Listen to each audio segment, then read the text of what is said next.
avec un thrombus fait de plaquettes et de fibrines qui obstrue complètement l'artère. Ça va donner un sus-décalage et je vais vous expliquer pourquoi. De l'autre côté, vous avez une fracture de la plaque avec des plaquettes, très peu de fibrines, l'occlusion est incomplète, elle n'est pas complète, et là, vous n'aurez pas de sus-décalage du segment ST. Comment on l'explique? C'est le fameux bâtiment avec la tuyauterie qui irrigue, qui vascularise ce bâtiment. Si on prend cette canalisation principale, qui est l'artère coronaire épicardique, qui est censée distribuer le sang aux différents étages de ce bâtiment, qui est le myocarde, sous-épicarde et sous-endocarde, lorsque l'occlusion est partielle, on aura une souffrance plutôt du dernier étage. Quand la canalisation principale est partiellement bouchée, il n'y a pas assez de pression pour nourrir les derniers étages. Ce qui se passe réellement, si on a une artère partiellement bouchée ici, à la fin de la dépolarisation, la fin du QRS, il persistera une zone polarisée. Cette zone va envoyer une électricité négative vers les électrodes. Elle peut se manifester sous forme d'un sous-décalage du segment ST, sous forme d'onde T négative, voire même d'un électrocardiogramme normal. Lorsque cette zone est minime, elle sera masquée par les électricités de repolarisation, du reste du muscle. En cas d'occlusion complète, là vous pouvez comprendre que si la tuyauterie est complètement bouchée, c'est tout le bâtiment qui est privé d'oxygène. On parle d'ischémie transmurale, c'est tout le mur qui souffre. Et donc à la fin de la dépolarisation, à la fin du QRS, il apparaîtra toute une épaisseur du muscle qui ne se dépolarise pas, qui va essayer de repolariser les zones qui lui sont voisines. L'électrode en regard va avoir une électricité positive, va avoir un sus-décalage du segment ST. Donc retenez un raccourci simple, quand vous avez un sus-décalage du segment ST, il y a une occlusion complète de l'artère, à l'intérieur de celle-ci, il y a des plaquettes et de la fibrine. Quand il n'y a pas de sus-décalage, l'occlusion est partielle, il y a très peu ou pas du tout de fibrine à l'intérieur de l'artère et l'occlusion est partielle. L'électrocardiogramme permet de détecter des parois, il va visualiser des parois du myocarde, D2, D3 AVF vont voir la paroi inférieure, D1 AVL vont voir la partie latérale haute du cœur, V1, V2, V3, V4 c'est l'antéroseptal, V3 et V4 c'est l'apical, V5 et V6 c'est la paroi latérale du cœur. Donc grâce à un ECG 12 dérivations, vous pouvez voir les différentes parois du cœur qui souffrent d'un manque d'oxygène et donc vous pouvez identifier l'artère qui est coupable. Donc voilà globalement les différents territoires. Ensuite, comment prendre en charge un syndrome coronaire aigu? Il faut savoir qu'en Europe, c'est l'hôpital qui se déplace chez le patient, ce n'est plus le patient qui se déplace à l'hôpital. On avait ce schéma, le patient appelé, il y avait une ambulance de transport simple qui emportait, je conjugue bien mes verbes au passé, qui emportait le patient à l'hôpital pour diagnostiquer le sus-décalage du segment ST.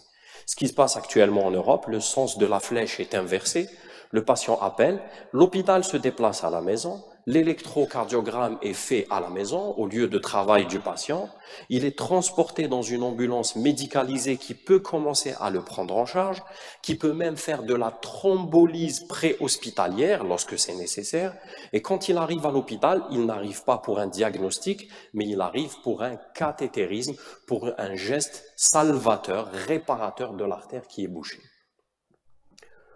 Dès que vous avez une douleur thoracique de repos qui vous fait suspecter un syndrome coronaire aigu, ça veut dire qu'il y a un contexte avec des facteurs de risque cardiovasculaire, quel que soit l'endroit où vous exercez, quel que soit votre statut, médecin généraliste, urgentiste, etc., vous êtes en droit de faire appel au MONA. MONA M, morphine ou antalgique mineur et tranquillisant. O pour l'oxygène lorsque la saturation est inférieure à 90%. Le A pour l'aspirine et le N pour les dérivés nitrés qui sont des vasodilatateurs veineux et coronariens. Ensuite, vous faites un électrocardiogramme. Sur la base de cet électrocardiogramme, vous allez adopter une conduite à tenir. Ça, c'est ce que je vous ai dit, juste sous forme d'un tableau tiré des recommandations européennes. Donc toujours les tranquillisants, les antalgiques, l'oxygénothérapie, les dérivés nitrés et l'aspirine. Ensuite, selon l'ECG, si vous avez un sus-décalage du segment ST, je vous rappelle que l'artère est complètement fermée, on est dans cette situation où c'est toute l'épaisseur du muscle qui souffre, qui risque de mourir, donc il faut en urgence aller désobstruer votre artère. Qu'est-ce qu'on appelle un sus-décalage significatif? Il faut que ce sus-décalage touche au moins 2 dérivations voisines. Je vous ai montré tout à l'heure, V1, V2, V2, V3, V3, V4, etc.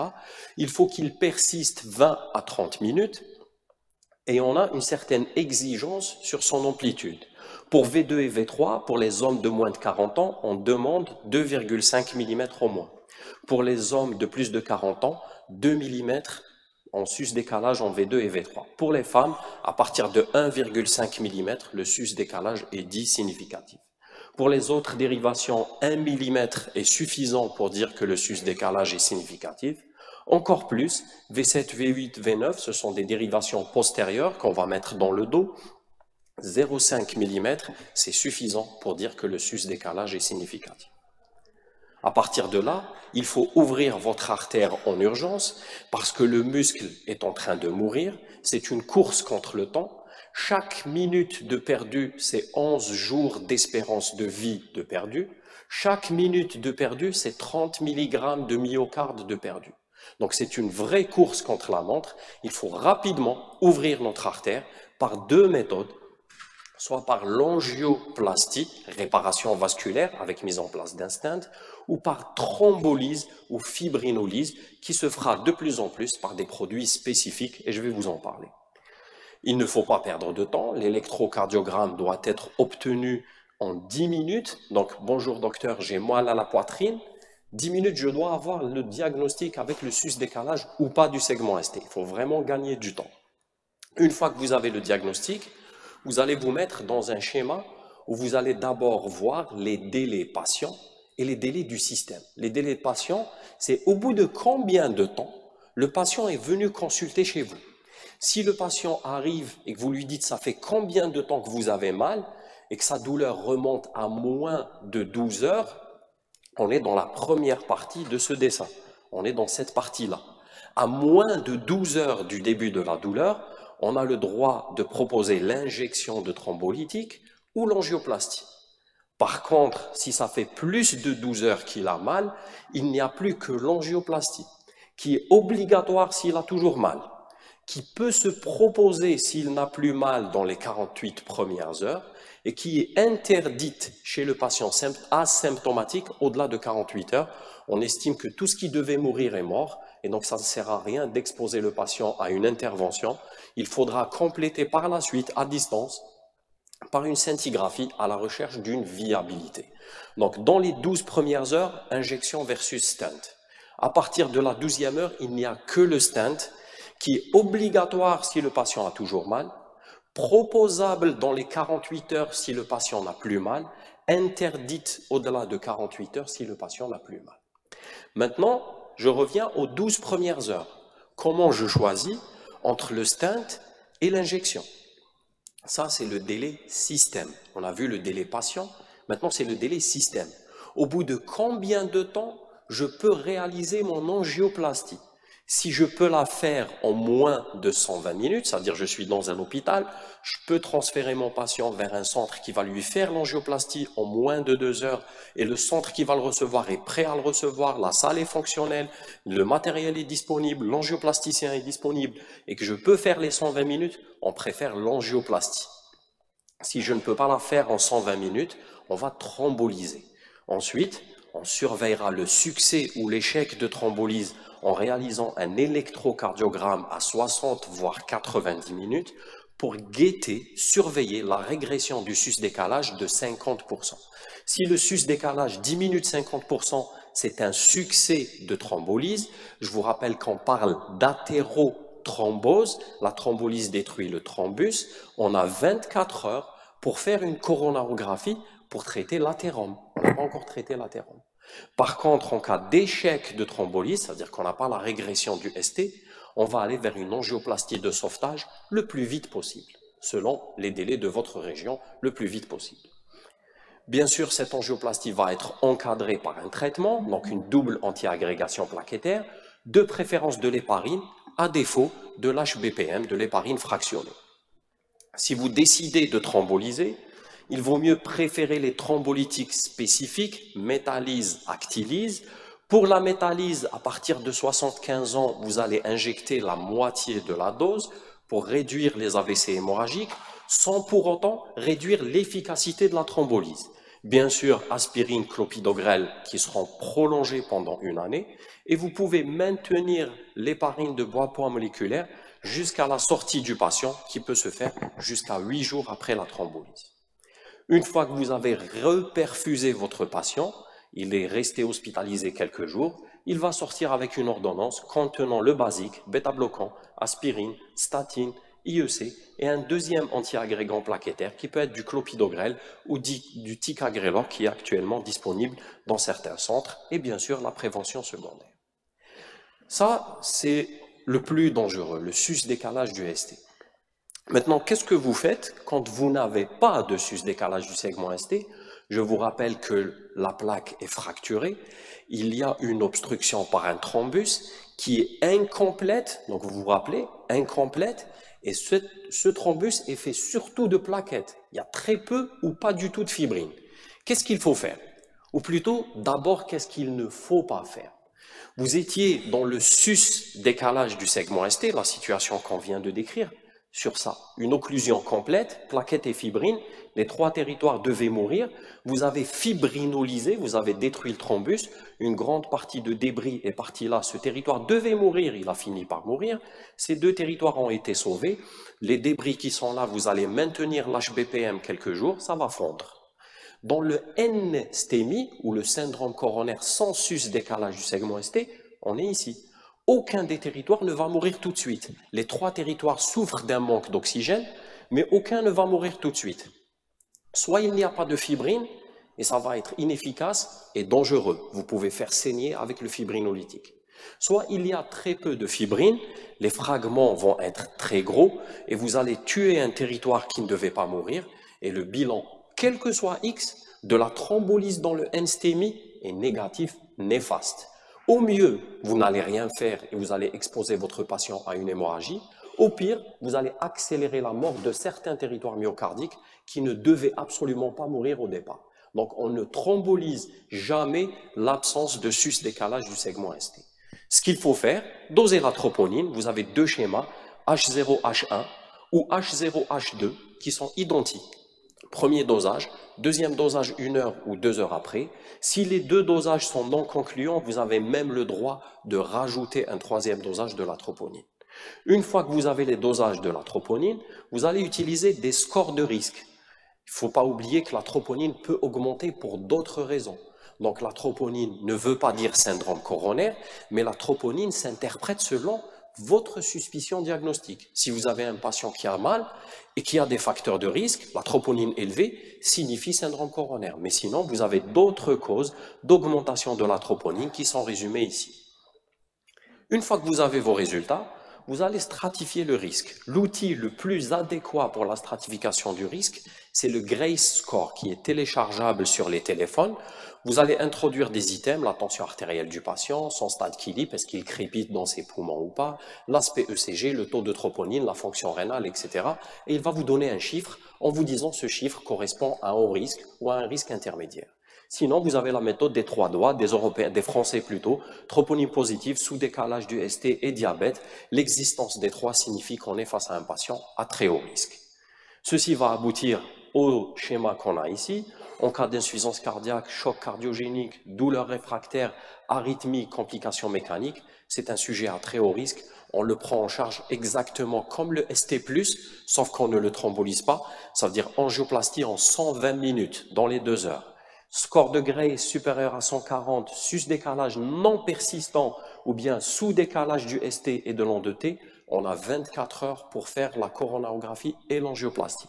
Les autres situations, c'est une prise en charge non invasive et puis au cas par cas, on peut réaliser une choro avec mise en place de stent ou pas, ça va se décider au cas par cas. Bien sûr, toujours la double anti-agrégation plaquettaire, aspirine avec clopidogrel, l'héparine non fractionnée, et à défaut, vous pouvez utiliser l'HBPM dans cette situation aussi. Si je dois résumer, donc l'anticoagulation, que ce soit pour le ST+, ou le ST-, c'est d'abord l'héparine non fractionnée, accessoirement, vous pouvez utiliser l'HBPM. L'antiagrégation, l'aspirine est obligatoire, vous pouvez associer un deuxième antiagrégant plaquettaire. Pour les antiagrégants plaquettaires, on préfère le ticagrelor au clopidogrel. Le prasugrel n'existe pas en Algérie, donc on préfère le ticagrelor au clopidogrel. Le clopidogrel reste une bonne alternative quand on n'a pas de ticagrelor. La durée de l'association aspirine avec le deuxième antiagrégant plaquettaire, c'est 12 mois. À partir de 12 mois, on maintiendra l'aspirine seule chez notre patient qui sera continuée le plus souvent à vie. Donc vous avez les doses globalement. Aspirine, la dose d'initiation, c'est 150 à 300 mg jour, puis 100 mg jour. Ticagrelor, c'est 2 comprimés de 90, puis un comprimé matin, un comprimé le soir. Le clopidogrel thrombolyse, c'est 300 mg. Angioplastie, c'est 600 mg, puis 75 mg jour. Héparine, à défaut, on peut utiliser l'HBPM et l'anticoagulation sera arrêtée après l'angioplastie. Si c'est une thrombolyse, vous pouvez la continuer jusqu'au 8e jour. En cas de nécessité d'associer pour un patient qui a un syndrome coronaire et qui fait une ACFA, si vous devez associer une anticoagulation, vous pouvez mettre une trithérapie, ça veut dire 2 antiagrégants plaquettaires et un anticoagulant pendant 1 semaine. À la fin de cette semaine, vous arrêtez l'aspirine, vous laissez l'anticoagulant avec le clopidogrel pour une durée d'1 année. À la fin de cette année, vous arrêtez complètement les antiagrégants et vous allez maintenir uniquement l'anticoagulation. L'évolution, donc sans revascularisation, c'est 50% de mortalité. Avec revascularisation, la mortalité de l'IDM reste élevée, elle est de 25%. Et on a vu en 2023, c'est plutôt pour les cardiologues, cette notion de faible dose de colchicine pour quelqu'un qui garde des facteurs de risque insuffisamment contrôlés et qui fait une récidive d'un syndrome coronaire malgré un traitement médical optimal, on est en droit de mettre de la colchicine à faible dose. C'est vraiment un petit signal 2B, c'est pas encore très certain, mais c'est quelque chose qui, à l'avenir, va réapparaître dans nos recommandations. Je termine en vous illustrant avec 2 cas que j'ai reçus hier soir, et ça justifie pour mes amis qui m'ont attendu pourquoi je suis arrivé en retard. Donc le premier cas, c'est une femme de 63 ans qui a eu un syndrome coronaire aigu, sus-décalage du segment ST qui a été thrombolisé dans le territoire postérieur avec un échec de la thrombolyse, et donc elle a été injectée, coronaire droite occluse, on a fait passer un guide, on a dilaté avec un ballon, et puis on a mis un stent, et on a pu reperméabiliser l'artère. La présentation est a priori bloquée, donc j'arrive pas à switcher, ça va. Deuxième cas, c'était un homme de 57 ans, sus-décalage en inférieur, qui a été thrombolisé avec succès. Donc quand on a injecté, la coronaire était perméable, mais il restait de l'athérosclérose ici et là, le thrombus a été détruit, on a dilaté, on a mis des stents, avec le résultat final que vous voyez ici. Et donc je vous dirais en conclusion que face à un syndrome coronaire, il faut y penser. Quand est-ce qu'on y pense? Devant des anomalies ECG, dans un contexte clinique, et puis un patient qui est instable. À chaque fois qu'on a un sus-décalage, on va discuter angioplastie primaire versus thrombolyse. Gardez en tête 2 heures. Si vous pouvez faire l'angioplastie en 2 heures, il vaut mieux l'angioplastie, sinon c'est la fibrinolyse. Dans le NSTEMI, vous stratifiez le risque pour savoir ce que vous faites. Ensuite, aspirine avec un deuxième antiagrégant plaquettaire. Vous devez discuter le mode de revascularisation. L'angioplastie n'est pas le seul traitement, donc vous devez continuer un traitement antithrombotique, contrôler les lipides du patient, arrêter le tabac, pratiquer de l'exercice physique, contrôler les autres facteurs de risque cardiovasculaire et prendre en charge psychologiquement ces patients. Et je vous remercie.